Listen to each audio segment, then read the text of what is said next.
Hello বন্ধুরা, কেমন আছো সবাই? মিতা লাইফস্টাইলে তোমাদের সবাইকে স্বাগত। এই যে আমার ছেলে এখন বসে আছে, আর এদিকে মা এসছে আজকে। দুপুরবেলায় মা এসছিল আর দিদির মেয়ে এসছিল। তো আমি একটু বরকে বললাম একটু জলটা গরম করে দাও, ছেলেকে একটু হরলিক্স খাওয়াবো। মা এসছে তো অনেক দিন পর বসে আছি, মায়ের সাথে গল্প করছি, ওই জন্য কোনো কিছু করতে একদমই ইচ্ছে করছে না। আর ছেলেটা তো এদিকে খুবই আনন্দ। আর এই যে এটা দিদির মেয়ে দোকানে গিয়েছিল, ওর মেসো ওকে চাউমিন আনতে পাঠিয়েছিল। বাড়িতে ছিল এক প্যাকেট, তো এক প্যাকেটে তো সবার হবে না, ওই জন্য বললো যা মা, তো আরও একটু নিয়ে চলে আয় দোকান থেকে। তো এই যে আমার ছেলেটা এখন ডিম নিয়ে খেলা করছে, জানি না ডিমগুলো ফাটাবে কি না। তো ও তো খুবই আনন্দ দিদিমা আসলে।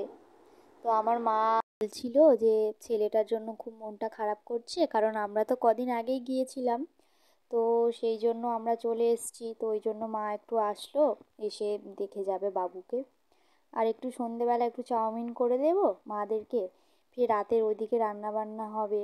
তো একটু জলটা গরম বসিয়ে দিয়েছি। আর এই যে মা তো এসে দেখছে। তো বেশি কিছু দেবো না, একটু পেঁয়াজ আর একটু আলু বটবটি দিয়ে ডিম দিয়ে এটা দিয়েই আমি করে দেবো। তো চাউমিনে আরও অনেক কিছু দেয়, আমরা বাড়িতে করলে সাধারণত এইসব কিছুই দিয়ে থাকি। তো ওই চাউমিনটা এখানে ভালো করে করে নেব। তো এই যে চাউমিনটা হয়ে গিয়েছে, একদম কত সুন্দর হয়েছে দেখো, ঝরঝরে হয়েছে চাউমিনটা। তো চাউমিনটা যখন তোমরা গরম জলে দেবে, তখন একটু সামান্য নুন আর একটু 1 চিপি বা 2 চিপি একটু সাদা তেল দিয়ে দেবে, দেখবে চাউমিনটা খুব ভালো হবে।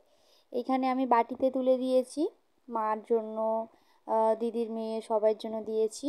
আর ইভানের বাবা আর আমি এখানেই খেয়ে নেবো। এই যে চাউমিনটা দেখো কত সুন্দর হয়েছে। আমার তো বাড়ির চাউমিনটা বেশি ভালো লাগে দোকানের থেকে, দোকানেরটা অতটা ভালো লাগে না। আর একটু সস দিয়ে দিচ্ছে, তো এবার একটু খেয়ে নেবে। আর এই যে আমাদের কালী দেখো শুয়ে আছে এখানে, বাইরে গেটের সামনেই শুয়ে আছে।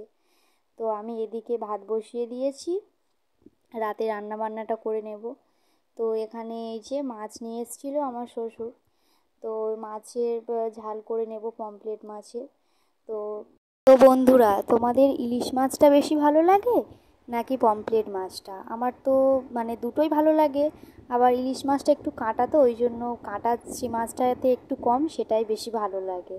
এদিকে বর মশলা করে দিচ্ছিল, আর আমি এখানে তেলেতে একটু আদা রসুন একটু মশলাটা ভালো করে করে নিচ্ছিলাম। আর সর্ষে, পোস্ত এগুলো আমি একটু লাস্টে দেবো। এই যে এটা দিয়েছি, দিয়ে একটু ভালো করে একটু নেড়ে চেড়ে নেব। নেড়ে চেড়ে নিয়ে এই যে মাছটা দিয়ে একটু জল দিয়ে দিয়েছি, তো তরকারিটা একটু ফুটবে।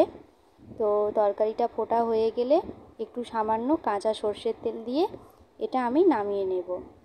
তো ভিডিওটা ভালো লাগলে অবশ্যই লাইক, কমেন্ট আর শেয়ার করো, আর আমার পাশে থেকো। আবার আসবো একটি নতুন ব্লগ নিয়ে।